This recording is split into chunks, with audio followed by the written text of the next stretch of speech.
Qatar ആരോഗ്യ മന്ത്രാലയത്തിന്റെ സഹകരണത്തോടെ യുവജന സംഘടനയായ ഫോക്കസ് മെഡിക്കൽ ക്യാമ്പ് സംഘടിപ്പിച്ചു. ലോക തൊഴിൽ ദിനാചരണത്തിന്റെ ഭാഗമായി നടത്തിയ ക്യാമ്പിൽ ആയിരക്കണക്കിന് തൊഴിലാളികളാണ് എത്തിയത്.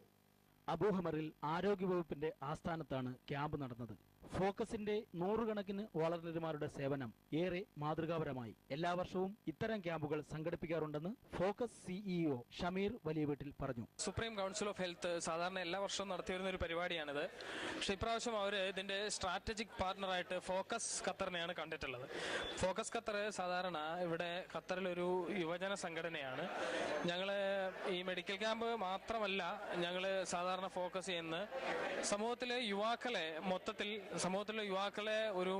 അവരുടെ എല്ലാ തരത്തിലും മോറലായിട്ടും അതുപോലെ തന്നെ അവരുടെ കരിയർ എല്ലാ രംഗത്തും അവർക്കുള്ള ഒരു ഡെവലപ്മെന്റ് ഉണ്ടാക്കി കൊടുക്കുക എന്നുള്ളതാണ് ഫോക്കസിന്റെ യഥാർത്ഥ ലക്ഷ്യവും അതിന്റെ പ്രവർത്തനവും. ഹമദ് മെഡിക്കൽ കോർപ്പറേഷനിലെ 100ഓളം ഡോക്ടർമാരും നഴ്സുമാരും ക്യാമ്പിന് നേതൃത്വം നൽകി. തൊഴിൽ മേഖലയുമായി ബന്ധപ്പെട്ടുണ്ടാകുന്ന ആരോഗ്യ പ്രശ്നങ്ങൾ, അപകടങ്ങൾ എന്നിവയെക്കുറിച്ചുള്ള ബോധവൽക്കരണവും നടന്നു.